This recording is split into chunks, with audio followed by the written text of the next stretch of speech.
જય માતાજી મિત્રો, આજે આપણે દાળ કે ચોખાને પલાળ્યા વગર ઝટપટ બની જાય તેવા એકદમ પોચા રૂ જેવા મકાઈના ઢોકળા બનાવીશું.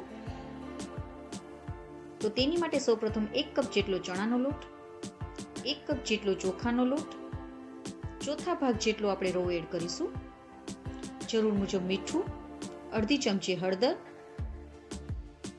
બધાને આપણે સરસ રીતે મિક્સ કરી લઈશું. હવે ખાટી છાશ અથવા ખાટું દહીં લેવાનું છે. તો મેં અહીંયા ખાટી છાશ લીધી છે, તો તેને થોડું થોડું નાખતા જઈશું અને આપણે તેનું બેટર બનાવી લઈશું. તો આપણું બેટર રેડી થઈ ગયું છે. તો હવે એક જ ડાયરેક્શનમાં આપણે 2 થી 3 મિનિટ માટે તેને હલાવી લઈશું, જેથી કરીને આપણું બેટરમાં હવાના કણો ભરાશે, તેથી એકદમ ફ્લોપી થઈ જશે આપણું બેટર અને આપણા ઢોકળા એકદમ સોફ્ટ પોચા રૂ જેવા બનશે. તો આપણું બેટર રેડી થઈ ગયું છે, તો તેને 10 મિનિટ માટે રાખી મૂકીશું.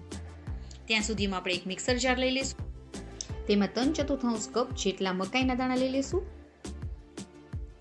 સાથે 2 થી 3 લીલા મરચાં અને આદુનો કટકા નાખી દઈશું. અડધી ચમચી જેટલું આખું જીરું નાખી અને તેને અધકચરા પીસી લઈશું. તો આપણે આવા અધકચરા પીસી લેવાના છે. તો તેમ હવે આપણે 10 મિનિટ થઈ ગઈ છે, તો બેટરમાં આપણે તેને નાખી દઈશું. અને મેં અહીંયા ચોથા ભાગ જેટલા મકાઈના દાણાને કાઢી લીધા હતા. આખા દાણા નાખીશું આપણે તેમાં, તેથી તેનો ટેસ્ટ એકદમ સરસ આવશે. તો બધાને આપણે મિક્સ કરી દઈશું. તો આપણું બેટર રેડી થઈ ગયું છે. તો તેમાં આપણે થોડું તેલ એડ કરીશું. 2 ચમચી જેટલું આપણે તેલ એડ કરીશું, જેથી કરીને આપણે જ્યારે આ ઢોકળા બને ત્યારે એકદમ અંદરથી સોફ્ટ બને. તેને પણ આપણે મિક્સ કરી દઈશું. તો હવે આપણે તેને સાઈડમાં રાખીશું અને જેમાં તમારે ઢોકળા બનાવવાના હોય તે ડીશમાં આપણે તેલ લગાવી દઈશું.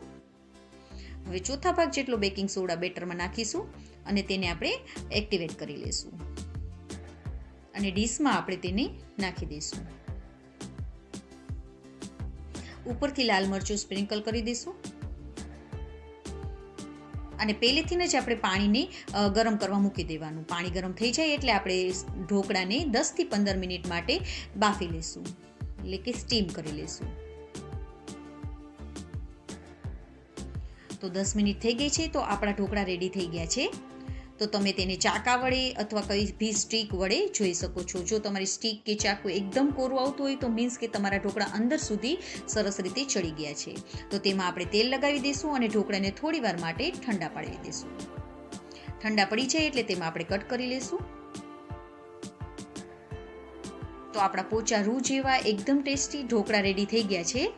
અને જો તમને અમારી રેસીપી ગમી હોય તો લાઈક કરજો અને મારી ચેનલમાં નવા હોય તો સબસ્ક્રાઇબ કરવાનું બિલકુલ ના ભૂલશો.